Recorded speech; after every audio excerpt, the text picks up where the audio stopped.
เนื่องในโอกาสวันสร้างตั้งกองทัพประชาชนลาวครบรอบ77 ปีในวันที่20มังกร2026นี้การนำแขวงบริคำไซน้ำโดยท่านสุวรรณีไสสนะประธานสภาประชาชนแขวงบริคำไซ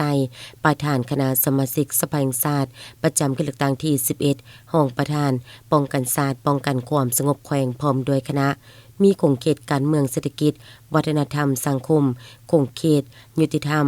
แผนกของแขวงและเมืองเข้าอวยพรคณะนำกองบัญชาการทหารแขวงโดยการต้อนรับอย่างอบอุ่นของพลจตวาคำเพนวิริธรรมคณะประจำพรรคแขวงหัวหน้าการทหารกองบัญชาการทหารแขวงบริคำไซพร้อมด้วยคณะในโอกาสที่ท่านประธานสภาประชาชนแขวงได้พบปะเยี่ยมยามนายและพลทหารในครั้งนี้ท่านยังได้กล่าวแสดงความยกย่องสมเชยมายังคณะพรรคคณะบัญชานายและพลทหารแต่ละขั้นที่ได้เอาใจใส่จะตั้งปฏิบัติเวียกงานของตนสำเร็จผลตลอดระยะผ่านมา